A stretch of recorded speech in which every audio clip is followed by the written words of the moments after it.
셀트리온 합병 반대 의사 접수 시작. 주가는 매수 청구 가격 이하. 합병이 무산될 가능성은?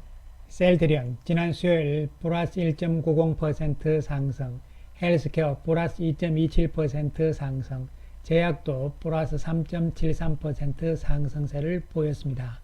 셀트리온과 제약은 장중에 연중 최저치 이러한 모습을 보였다가 반등이 나타났는데요. 세 종목 모두 장대 모양의 양봉의 모습이 나타났습니다. 거래량은 여전히 부진한 모습이었습니다. 거래가 부진한 가운데서도 외국인들은 셀트리온 101억의 매수 우위를 보이면서 오랜만에 100억 이상의 매수가 나타난 모습이었고요. 또한 헬스케어는 16억의 매수, 제약도 18억의 매수 우위를 보였습니다. 기관들은 셀트리온 35억 매도, 헬스케어 18억의 매수 우위, 그리고 제약은 8억의 매수를 보인 모습이죠. 지난 9월 25일 월요일부터 합병 반대 의사에 대한 접수가 시작이 되었습니다. 그럼에도 불구하고 월요일, 화요일, 그리고 수요일도 장중에는 크게 밀리는 모습이 나타나면서 신저가, 최저가 이러한 이야기들이 나오면서 시장에서는 혹시라도 합병이 무산되는 것이 아닌가 하는 이야기들도 나오기도 하는데요.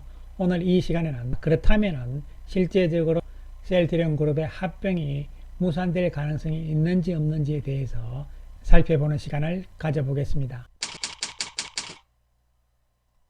8월 17일 장이 끝난 이후에 셀트리온 그룹은 전격적으로 합병을 결의를 했습니다. 그 이후에 셀트리온과 셀트리온 헬스케어가 보도자료를 통해서 긍정적인 재료들을 계속적으로 발표를 했습니다. 지난 26일이죠. 일본에서 유플라이마의 판매 허가를 획득했다는 보도자료를 발표를 했고요. 25일 월요일에는요. 4,236억 원의 역대 분기 최대 규모의 공급 계약을 체결했다는 발표를 했음에도 불구하고 주가는 계속적으로 약세 분위기가 나타났습니다. 그래서 8월 17일 이후 셀트리온은 긍정적인 재료를 보도자료를 통해서 10개를 내보냈고요. 그리고 헬스케어 역시 4개의 긍정적인 보도자료를 발표를 했음에도 불구하고 주가는 안 좋은 상황으로 전개가 되고 만 것이죠. 그래서 지난 8월 17일 이후부터 해가지고 주가가 이렇게 많이 빠진 데는 여러 가지 이유들이 있긴 합니다만요. 역시 수급적인 문제가 가장 중요하다고 볼 수가 있는 것이죠. 9월 27일까지 외국인들은 524억의 매도 우위였습니다. 주식 수로는 36만 7,959주가 되는 것이고요. 기관들은 1243억의 매도 우위였죠. 그러면서 셀트리온의 경우 공매도는 잔고가 82만 주나 늘어나는 모습이 나타났잖아요. 반면에 헬스케어는 외국인들과 기관들이 매수 우위잖아요. 물론 규모는 작은 상황이지만요. 그리고 공매도 잔고 역시 감소세가 나타났습니다. 물론 헬스케어의 공매도가 감소한 것은 소멸 회사이기 때문에요. 공매도 세력들이 셀트리온을 옮아가면서 셀트리온의 공매도 잔고가 또한 증가하는 이유가 되기도 한 것이죠. 어쨌든 셀트리온을 봤을 때는 수급적인 측면이 지금 문제점이라고 볼 수가 있고, 물론 주도 세력도 없는 상황이지만 거래량 증가가 나타나지 않고 있다는 것이 안 좋은 부분이라고 볼 수가 있는 것이죠. 물론 거래량에 대해서는 매수가 없다는 이야기도 될 수 있겠지만 한편으로는 매도도 별로 없다는 이야기가 될 수가 있는 것이죠. 결론적으로는 아직까지는 합병에 대해서 눈치를 보고 있다, 이렇게 평가를 할 수가 있는 것이죠. 이에 따라서 주주들 입장에서는요, 주가가 지나치게 빠지니까 추가적인 자사주 매입이 없느냐는 이야기들을 했는데요. 이에 대해서 회사 측에서는 주주총회 일정 변경이 나타날 수 있기 때문에 현재에서는 추가적인 자사주 취득은 어려운 상황이다. 하지만 중요한 부분이죠. 주주총회 일 이후에 추가적인 자사주 매입 등 검토할 계획이다, 이렇게 이야기를 했습니다. 주주총회를 한 이후에는 추가적인 자사주 매입도 할 가능성이 있다는 이야기가 되는 것이죠. 또한 주주들의 불만은 많습니다. 주가 부양을 위해서 단기적인 이벤트나 소식은 없느냐, 이렇게 이야기를 했는데요. 앞에서도 봤듯이요. 셀트리온은 보도자료를 8월 17일 이후 10개를 냈고요. 헬스케어도 4개를 냈잖아요. 그럼에도 불구하고 별 이야기가 없는 것이죠. 그렇다면 주가를 단기적으로 올리기 위해서는 과연 어떤 재료가 있어야 될 것인가. 어쨌든 간에 중요한 것은 신뢰성의 문제라고 볼 수도 있겠습니다. 연휴가 끝나고 나서 10월 4일, 10월 6일 서울과 부산에서 간담회가 있잖아요. 여기에서 또 어떤 이야기가 나오느냐, 이런 부분들도 살펴볼 필요성이 있는 것이죠. 자, 그렇다면 실제적으로 과연 합병이 무산될 가능성은 있는 것인지 살펴보기로 하겠습니다. 합병증권 신고서를 보시게 되면요, 투자 위험 요소에 대해서 투자자는 본 증권 신고서에 포함되어 있는 모든 정보를 신중히 검토하여 쭉 이렇게 이야기가 나왔는데, 투자 위험 요소 가운데서 크게 세 가지를 이야기를 했습니다.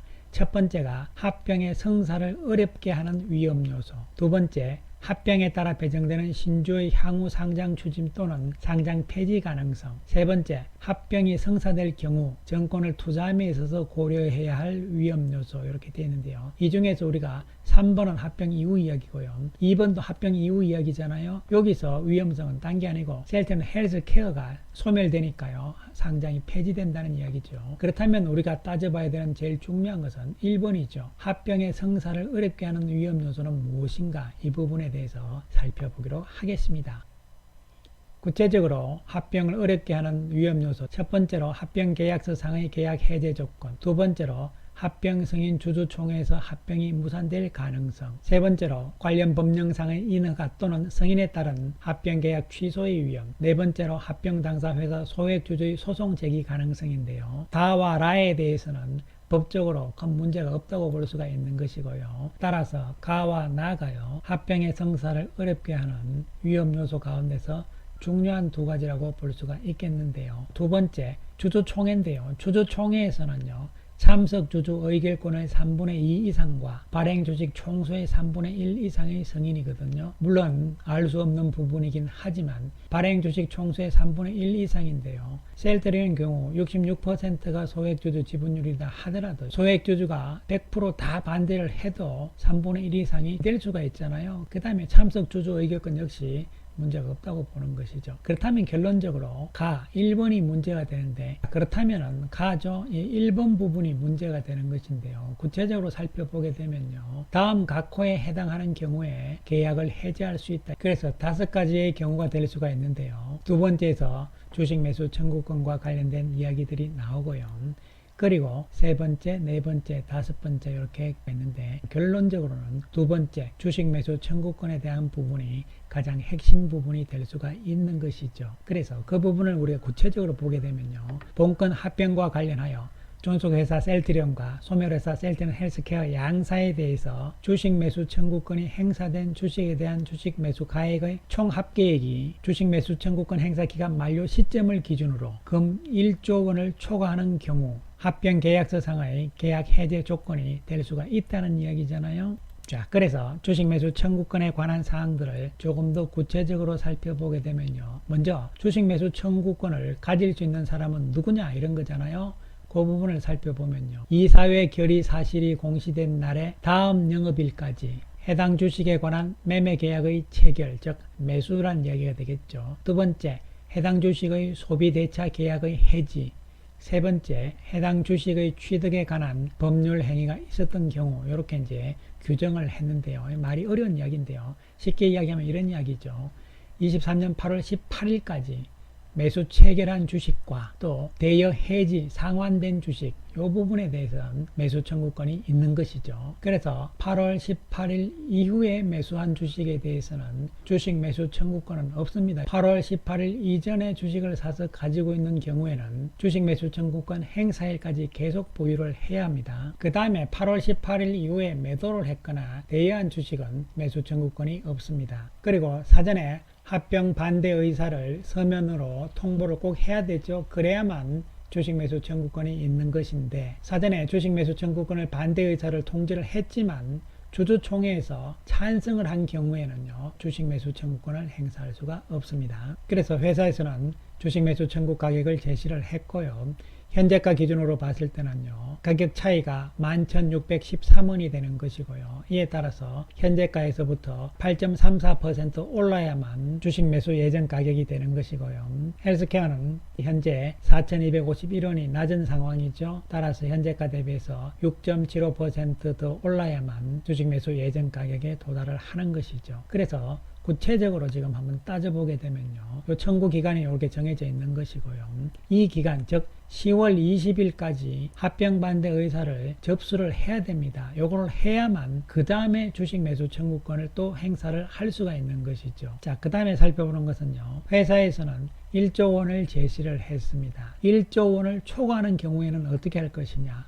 이 부분에 대해서 두 회사는 이사회 결의를 통해서 본 합병의 진행 여부를 결정할 수 있다 이렇게 이야기를 했습니다. 그 이야기는 무슨 이야기냐면 1조 원이 초과한다 하더라도 이사회 결의를 한다는 것이죠. 거기에서 그만하자 합병 무산 이렇게 나올 것인지 그렇지 않으면 초과를 했지만 계속적으로 진행한다 이렇게 결의가 나오면 계속 하는 거죠. 그렇다면 우리가 지금부터 구체적으로 숫자를 한번 따져보는데요. 어렵게 생각하실 필요가 없습니다. 셀트리온의 현재 발행 주식 총수가 이렇게 나와 있는 것이고요. 그 다음에 셀트리온 헬스케어의 현재 발행 주식 총수가 나와 있습니다. 그 다음에 봐야 하는 것은 총액이 1조라고 이야기를 했잖아요. 그러면 두 회사를 합쳐서 주식 매수 청구 금액이 1조니까요. 이것을 계산을 했을 때 먼저 셀트리온 쪽에서 5천억 나오고 헬스케어 쪽에서 5천억 나온다고 가정을 해서 쭉 이렇게 해서 이제 계산을 해본 것이죠. 경우의 수기 때문에요. 이렇게 100% 정확하게 나올 수는 없고 이 표에서 우리가 참고를 하는 것은요. 아무래도 헬스케어 쪽보다는 셀트리온 쪽에서 반대 의사가 많으면서 주식 매수 청구를 할 가능성이 높다고 측면을 봤을 때는 8천억, 2천억, 9천억, 1천억 정도로 가정을 했을 때 이렇게 이제 숫자로서 계산을 해본 것은요. 그나마 어느 정도 기준은 좀 있어야 되는 거잖아요.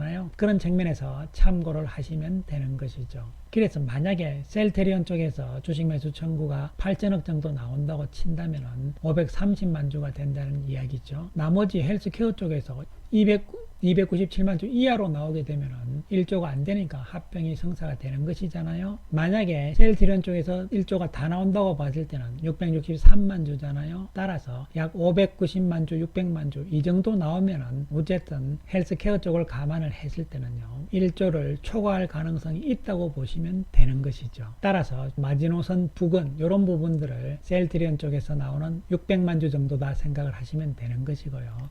이것을 소액주주 기준으로 한번 따져보면요. 셀트리온 쪽에서 1조가 다 나왔을 때 663만 주잖아요. 이것은 소액지주들의 약 7.09%다 이렇게 보시면 되는 것이죠. 그리고 596만 주 9천억 정도 나온다면 소액주주 전체 중에서 약 6.38%라고 보시면 되는 것이죠. 자, 그렇다면 여기서 소액주주라 해서 느낌상으로 소액의 개념이 그런데요. 소액주주는 1% 미만을 이야기를 하는 것이거든요. 그러면은 셀트리온의 주식 1%면 몇 주냐면요. 140만 주가 넘습니다, 여러분. 140만 주를 가지고 있어도 소액주주예요, 여러분. 만주, 2만 주가 아니고요. 그리고 헬스케어는 160만 주를 가지고 있어도 소액주주입니다. 1%니까요. 그런 개념으로 봤을 때 이 부분에 대해서 회사 측에서도 소액주주 가운데서도 규모가 큰 쪽에 대해서는 어느 정도 회사 측에서도 적극적인 IR을 했을 것으로 볼 수가 있는 것이죠. 따라서 결론적으로 가장 중요한 부분이 되는 것이 바로 주식 매수 청구 부분이 되는데요. 마지노선을 셀트리온 기준으로 봤을 때 600만 주 정도의 주식이 매수 청구가 나온다면 1조를 초과한다는 개념으로 우리가 개념상으로만 정립을 할 필요성이 있는 것이죠. 과연 600만 주를 넘을까요? 물론 누구도 알 수 없는 부분이긴 합니다만요. 아무리 소액주주들이 많이 반대를 한다고 하더라도 주식 매수 청구 가격인 15만 813원에 만족을 해서 매도할 셀트리온의 주주들이 과연 얼만큼 있을까? 합병을 어렵게 하는 중요한 요인 가운데서 가장 핵심적인 부분이었던 주식 매수 청구와 관련된 부분에 대해서 1조를 넘지 않을 가능성 쪽이고 주주총회에서도 승인될 가능성이 높다고 보기 때문에요. 합병의 무산 가능성은 낮다고 보는 것이죠. 그렇다면 주가는 왜 이런 상황이고 또한 시장에서의 셀트리온에 대한 분위기는 왜 이러냐 이런 부분들이잖아요. 물론 여러 가지 이유들이 있긴 합니다. 신뢰성의 문제 그리고 합병을 반대하는 세력들 뭐 이런 여러 가지 이야기들이 있긴 합니다만요. 가장 중요한 것은 시장의 분위기죠. 셀트리온에 대한 시장의 분위기가 어떻게 바뀔 것이냐가 중요한 것이고요. 또한 그렇게 된다면요. 현재 가격에서 15만 813원으로 가는 것은요. 그렇게 어려운 부분들이 아니라고 볼 수가 있는 것이죠. 따라서 결론적으로 합병이 무산될 가능성이 있기 때문에 여기서 주가가 더 빠질 것이다. 따라서 주가 살 이유가 없다. 이런 이야기는 의미가 없다고 감히 평가를 할 수가 있겠습니다. 이번 연휴가 끝나고 나서 서울과 부산에서 진행되는 간담회에서 어떠한 이야기들이 나올 것이냐도 주목할 필요성이 있는 것이죠. 따라서 주사위는 이미 던져진 상황이잖아요. 이제는 가야 되는 것이죠. 10월 달에 접어드는 것이잖아요. 10월 합병주주총회가 있기 전에 분위기 반전을 기대를 해 보겠습니다. 감사합니다.